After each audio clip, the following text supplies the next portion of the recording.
सम्मेलन में आए, इनके हिस्से भी उतने ही मिनट हैं जितने सारे कवियों को दिए गए हैं, लेकिन वो मेरे छोटे भाई हैं, बहुत अद्भुत हास्य के कलाकार हैं। मैं उनसे निवेदन करता हूं कि उनकी विशिष्ट जो यहाँ पर आवभगत की गई है, उनको विशेष रूप से आमंत्रित किया गया है दीपक रंजन के माध्यम से आदरणीय अखिलेश जी के द्वारा।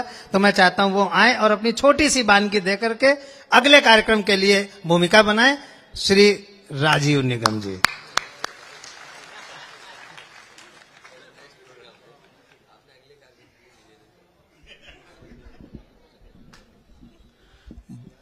बहुत अच्छा कार्यक्रम चल रहा है और बहुत अच्छे मन से लोग सुन रहे हैं। श्रद्धेय नेताजी की स्मृतियों को प्रणाम करता हूं, माननीय राष्ट्रीय अध्यक्ष जी को प्रणाम करता हूं, चाचा जी को और मंच पे सारे हमारे सम्मानित लोगों को। समय बहुत कम है और मैं तो आप लोगों का अपना हूं, थोड़ा सा वक्त मुझे भी मिला है। कहते हैं कि जो माहौल देश का आज है कि नफरत के इस दौर में जीना आसान नहीं, नफरत के इस दौर में जीना आसान नहीं, वो रुलाना नहीं छोड़ते और हम हंसाना नहीं छोड़ते। बहुत अच्छा। वैसे तो मैं बहुत कुछ बोलता हूं, करता हूं और ऑब्जर्व करता हूं, बहुत सारे वीडियोस, बहुत सारे टेलीविजन के शोज में आपने मुझे देखा होगा। बहुत अच्छी अच्छी बातें मैंने लिखी भी हैं, परफॉर्म भी की हैं, आप लोगों तक पहुंची होंगी। लेकिन आजकल मैं कुछ भी अंट-शंट बोलता हूं। अच्छा, उसका भी कारण है, क्योंकि मैंने देखा कुछ लोग अंट शंट बोल करके देश के शीर्ष पे पहुंच गए हैं। जो मन में आता है, जो मुंह में आता है बोल देते हैं। और ये तो अपना मंच है, देश के अलग अलग हिस्सों में जाता हूं, कई बार पता नहीं चलता है कौन बैठा है, कौन क्या सोच रहा है। इतना मामला सब अलग अलग हो गया है, तो मैं जाते ही बता देता हूं कि भाइयों बहनों, मैं देशभक्त हूं, मैं मोदी भक्त भी हूं। हालांकि मोदी भक्त बोल दिया था तो देशभक्त बोलने की आवश्यकता नहीं थी, फिर भी बोल दिया। अभी बात हो रही थी कि शहरों के नाम बदलना, जो भी यहां पर जब से हम देख रहे हैं पिछले काफी समय से शहरों के नाम बदले जा रहे हैं। इलाहाबाद का नाम प्रयागराज कर दिया गया, फैजाबाद का नाम अयोध्या कर दिया गया। मुझे कोई तकलीफ नहीं इनसे, नाम बदलने से। तकलीफ तो उस व्यक्ति को हुई होगी जिसने नाम बदलने के 15 दिन पहले फैजाबाद से इलाहाबाद का टिकट बुक कराया होगा। बिना टिकट उसको समझ में नहीं आया कहां से, वो जाना कहां है। अच्छा है भाई, ये मजेदार है। नाम बदले जा रहे। मैं कहता हूं कि उत्तर प्रदेश में अभी अलीगढ़ का नाम भी सुना है कि हरिगढ़, तो इतने, हाँ हरिगढ़ किया जा रहा है, तो इतने नाम बदले जा रहे हैं। तो अब तो मैं उत्तर प्रदेश में आने से डरता हूं मैं। अच्छा, कि किसी दिन मैं लखनऊ में आऊं, रात में सोऊं और सुबह उठूं, पता चले लालजी टंडन प्रदेश में आपका स्वागत है। वाह। तो मैं जितनी बातें करता हूं बहुत लोड लेने की जरूरत नहीं होती है, हल्की फुल्की बातें। मैं ये भी कहता हूं अगर नाम बदलना है तो ऐसी जगह का नाम बदलो जिससे कुछ फायदा भी हो। क्या है, यहां का नाम बदल दिया अलीगढ़ का, क्या फायदा है? कोई फायदा है? उल्टा खर्चा है। नाम बदलना है तो मैं कहता हूं कश्मीर का नाम बदल दो। अक्सर लफड़ा होता रहता है ना, पाकिस्तान कुछ भी कश्मीर के बारे में बोलता है, तो कश्मीर का नाम कुछ अच्छा सा क्लिष्ट हिंदी में, संस्कृत में रख दो, हिम आच्छादित पुष्प वाटिका प्रदेश। वाह। ऐसा नाम। हाँ, वो बोल भी नहीं पाएंगे, वो लोग बोल भी नहीं पाएंगे। और जब भी पाकिस्तान कश्मीर की बात करे हाँ। तो उसको सिर्फ एक ही बात बोलनी है, एक बार बोल के दिखाओ। तो मैं मुद्दों पे बात करता हूं, छोटी छोटी। हाँ। सरकार यहां की कुछ ना कुछ कारनामे करती रहती है, हम सब सुनते रहते हैं, उस पर लिखते हैं, बोलते हैं। जितनी हिम्मत होती है, बहुत लोगों की नहीं पड़ती है, मेरी थोड़ी सी पड़ जाती है। एक और यहां पे कार्यक्रम शुरू हुआ था, एक्ट लगाया गया था, नई नई सरकार आई थी, उसका क्या यहां पे कुछ लागू तो बहुत कुछ होता है, उसके बाद में होता क्या वो नहीं पता चलता है। एंटी रोमियो एक्ट लगाया गया था, याद होगा, कि ये लड़कियों की सुरक्षा के लिए, अब लड़कियों को कोई परेशान नहीं करेगा, ये नहीं होगा, वो नहीं होगा। वो जो एक्ट लगा, बाद में पता चला कितने बेचारे बाप और भाई कूट गए उस एक्ट में। हालांकि जब वो एक्ट लगा था उसके 2 महीने बाद जब मैं यहां पर आया मुंबई से, तो मैंने देखा वो एक्ट लड़कियों की सुरक्षा के लिए लगाया था। मैं लौट के आया तो देखा कि उस एक्ट से सबसे ज्यादा लड़कियां ही परेशान थी। कोई देख कितनी लड़कियां टेंशन में थी। कोई कितनों को देखा मैंने, महीनों हो गए बेचारी पिज्जा नहीं खाई थी, मोबाइल में 0 बैलेंस डाल के घूम रही थी। कौन बैलेंस डलवा के अपना बैलेंस बिगड़वाए। बल्कि उल्टा मैंने ये देखा इस एक्ट को लगने के बाद लड़कियां और ज्यादा डर रही हैं, घबरा रही हैं, क्योंकि शाम को 7 बजे जब वो कोचिंग से छूटती हैं तो अंधेरा भी हो जाता है। अब अकेले जा रही बेचारी, अंधेरा भी हो चुका, शाम के 7 बज चुके, अकेले जा रही है, डर लग रहा है। और जब ये एक्ट नहीं लगा था तब लड़की देखिए शाम को 7 बजे कोचिंग से छूटती थी, 2 लड़के इधर 2 लड़के इधर, 4 बाइक वाले पीछे, पूरी Z+ सिक्योरिटी में घर तक जाती थी।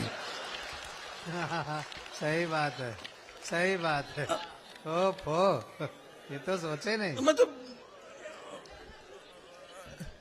ये जो मैं मुद्दे चीजें देखता हूं उस पर ही बनाता हूं। एक और पिछले महीने 2 अक्टूबर को वो चला था झाड़ू अभियान। साल में एक बार झाड़ू लगाओ, पूरे साल देश साफ रहता है। स्वच्छ भारत अभियान चलाया गया। इस अभियान को मैं खुद बहुत एडमायर करता हूं।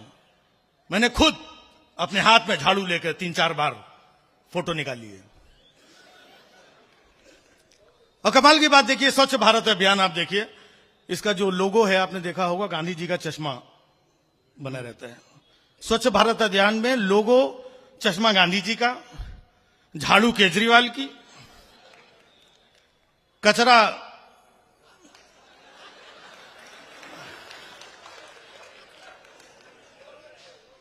और अभियान मोदी जी चला रहे हैं। तो हमने एक बार पूछ लिया इसमें आपका क्या है। बोले भाइयों बहनों, झाड़ू के पीछे जो डंडा दे रखा है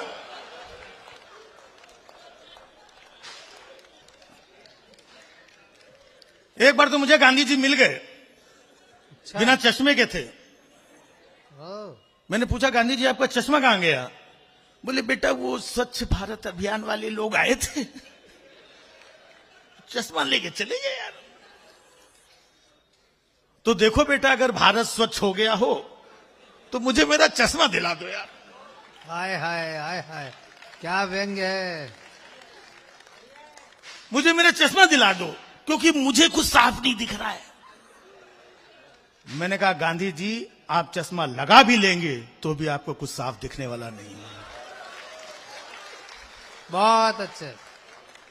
हाँ भाई, तो मैं मुद्दों पे बात करता हूं। जैसे गाय माता आजकल चल रहा है। गाय माता सदियों से थी हमारी, आज भी वो हमेशा रहेंगी, लेकिन मुद्दा भी बना है गाय माता गाय माता। मैं कहता हूं कि अगर रिश्तेदारी निभा रही पूरी निभाओ।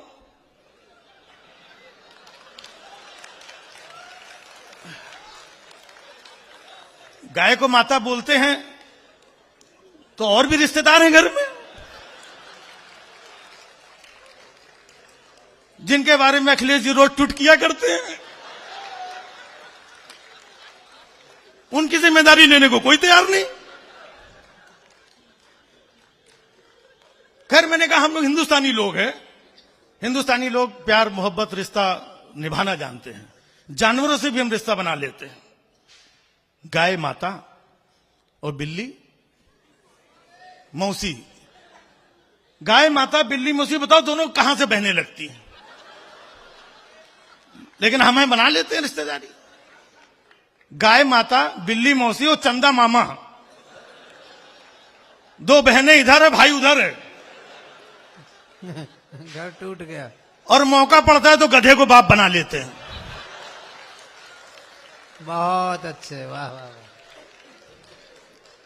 तो आपने देखा गाय माता बिल्ली मौसी चंदा मामा गधा बाप। अब अगर ध्यान से देखें इनकी आपस की रिश्तेदारी क्या होगी।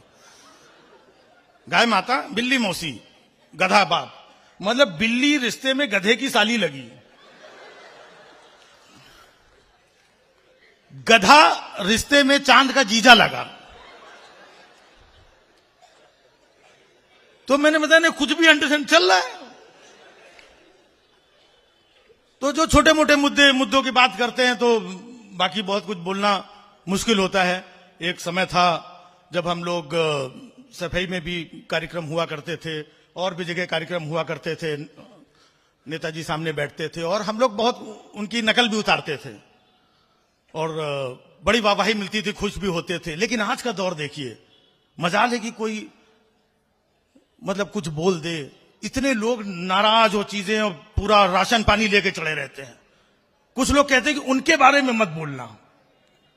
हमने कहा किन के बारे में? मतलब उनका नाम तक लेने में डरते हैं। ये कैसा माहौल है? हमें ये माहौल चाहिए कि जहां पर हास्य व्यंग कलाकार, इतने सब बड़े बड़े शायर यहां पर हैं, अपने दिल की बात लोगों तक पहुंचा सके। हाँ। वो एक माहौल की जरूरत होती है। तो मैं बताया ना, मैं मुद्दों की बात करता हूं। हमारा हिंदुस्तान है, जैसे ही किसी आदमी के पास थोड़े से पैसे आते हैं, कमाता है, तो उसके दिल में ख्वाहिश होती है कि मैं वैष्णो देवी जाकर के आऊं। जिसके पास थोड़े से पैसे आते हैं वो वैष्णो देवी जाकर के आता है। जिसके पास थोड़े से ज्यादा पैसे आते हैं वो गोवा जाकर के आता है। जिसके पास उससे ज्यादा पैसे आते हैं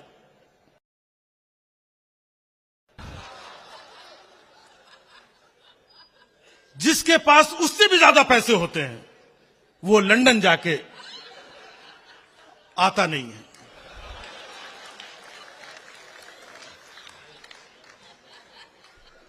समय कम है, मैं बहुत ज्यादा समय नहीं लूंगा, बहुत सारे लोग हैं, बट जितना मैं बात करता हूं, जो देखता हूं वही बातें करता हूं मैं। हमारे प्रधानमंत्री जी जब से प्रधानमंत्री बने हैं, कई बार अपोजिशन के लोग, 19 का भी चुनाव हुआ, अभी 24 का चुनाव है, मिलकर के सारे लोग मोदी जी की कुर्सी हिलाने में लगे हुए हैं। हमने कहा हिला रहे, वो कुर्सी में बैठे नहीं, 9 साल से कहां बैठे, आज यहां कल वहां, लंबी लंबी, ये छोड़ो ये छोड़ो, ये अमेरिका, भाइयों बहनों मां बहनों, ये चलिए ये जो यही चल रहा है। मैं आपको बता, हम लोगों का काम भी छीन लिया।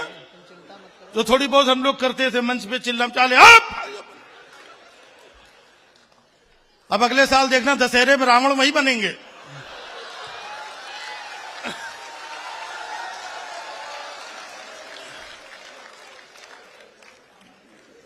दस साल हो रहे प्रैक्टिस करते करते। अच्छा, उनका क्या है जो लंबी लंबी फेंकते हैं? देश के हालात क्या हैं आप वो देखिए। विदेशों में जाते हैं और यहां पर न्यूज चैनल से दुनिया भर के माध्यम से बताया जाता है कि विदेशों में बहुत डंका बज रहा है, डंका बज रहा है। ये वहां जाते हैं डंका बजा करके आते हैं, डंका बजा जाते हैं। क्योंकि यहां के जो लोग हैं, आम जनता, वो 5-5 किलो राशन में फंसी हुई है, रोजी रोटी में, व्यापार में, पढ़ाई लिखाई में, घर परिवार के दुख तकलीफ में फंसी हुई। विदेश कहां जाएगी? उसको पता नहीं है विदेश में हो क्या रहा है एक्चुअल। यहां के मीडिया के माध्यम से झूठ फैला के वहां डंका बज रहा है। अच्छा, विदेश जाते हैं तो वहां अलग से झूठ बोल करके आते हैं, कहते हैं हिंदुस्तान में बहुत काम हो रहा है, हर साल एक एक IIT एक एक IIM बनना है। और यहां पर जब आते तो पता चलता 5 साल में एको नहीं बना है। तो घूमते रहते हैं, आज इस देश में कल उस देश में, घूमते घूमते एक देश में पहुंच गए। वहां के प्रधानमंत्री ने हमारे प्रधानमंत्री का स्वागत किया, वेलकम मिस्टर मोदी।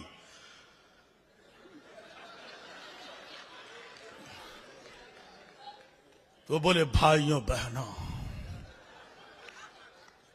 बोले भाइयों बहनों किसको बोलता है? मैं अकेले खड़ा है इधर।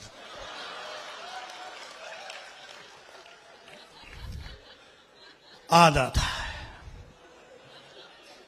वो सब ठीक है। हमने सुना है कि तुम पहले चाय बेचा करता था, क्या यह बात सही है? मित्रों, फिर वही आदत, अकेले खड़ा है, मित्रों किसको बोलता है? बोलो वो नहीं, ध्यान से मेरी बात सुनो। हमने सुना कि तुम पहले चाय बेचा करता था, क्या यह बात सही है?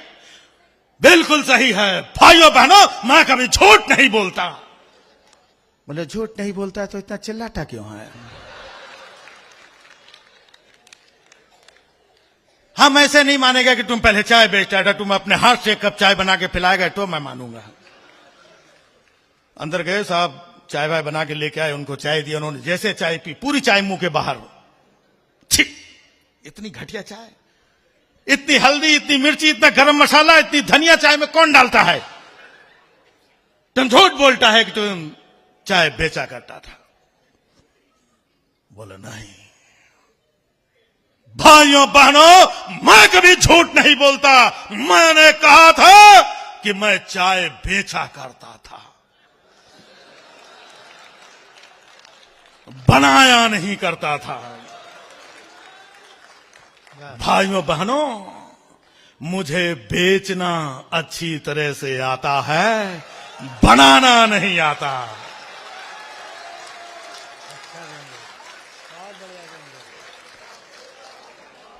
तो जो बनाने वाले असली चेहरे हैं, असली कारीगर हैं, असली देशभक्त हैं, वो आप सबके सामने बैठे हुए हैं। और सिर्फ इसलिए नहीं कि हम इस मंच में साथ में बैठे हैं इसलिए हम बोल रहे हैं, पूरा प्रदेश बोल रहा है। आज मैं भी कई जगह ट्रेवल करता हूं, तब चर्चा होती है कि अखिलेश जी के शासनकाल में ये हाईवे बना, ये सड़क बनी, यहां पर ये काम हुआ, ये विद्यालय बना, वो बना। तो बनाने वाले ऐसे लोग होते हैं जो खामोशी से काम करते हैं, और बाकी के लोग मीडिया, ये वो, भाइयों बहनों। हिंदुस्तान में आप देखें, नागरिकों का जितना ट्रांसफर हुआ आज तक किसी आईएएस ऑफिसर का नहीं हुआ होगा। देश के नागरिकों का, पहले देश के नागरिक थे, फिर वोटर बने, फिर थोड़े साल बाद भाइयों बहनों बन गए, फिर कुछ समय बाद चौकीदार बन गए, फिर कुछ समय बाद मित्रों बन गए, कुछ समय बाद भक्त बन गए, फिर अंधभक्त बन गए, फिर झंड भक्त बन गए। इतना ट्रांजैक्शन। तो ये जो झूठ के पुलिंदे हैं, झूठ झूठ झूठ झूठ, एक समय आता है तो वो बिखर रहा है। बिखर करके एक स्वच्छ आसमान आपको आने वाले समय में दिखाई पड़ेगा। हम सारे लोग एक अच्छा हिंदुस्तान चाहते हैं, एक अच्छा उत्तर प्रदेश चाहते हैं, बेहतर। उस सब के लिए हम सारे लोग बेहतरी से काम कर रहे हैं, एक अच्छी सोच के साथ काम कर रहे हैं, प्यार मोहब्बत के साथ काम कर रहे हैं। ऐसे ही करते रहें, जुड़े रहें।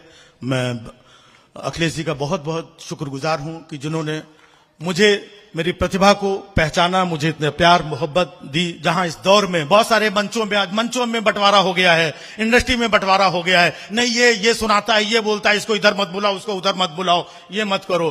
कोई बात नहीं है, मैं भी बेखौफ होकर के अपनी बातें रखता हूं, करता हूं।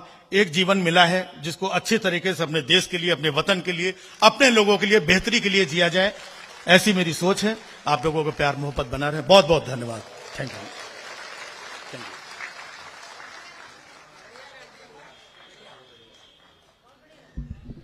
इनके चेहरे की मुस्कान देखो जरा। एक बार बहुत अच्छी तालियां बजाइए। कला अद्भुत चीज होती है। उसी बात को मैं कहूंगा, हो सकता है आपके चेहरे पे हंसी ना आए, उसी बात को कोई और कहे, हो सकता है आपको कोई रिएक्शन ना हो, लेकिन उसी को जब परफेक्शन के साथ आदमी कहता है तो राजीव निगम जैसा कलाकार बनता है। हम बहुत, उनका बहुत प्यारे मित्र हैं हमारे, मैं इनका बहुत आदर करता हूँ, बहुत मजेदार है। और मैं आगे बढ़ता हूँ क्योंकि अब कवि सम्मेलन अपनी उन ऊंचाइयों की तरफ बढ़ना चाहता है जिन ऊंचाइयों तक इसको बढ़ना है।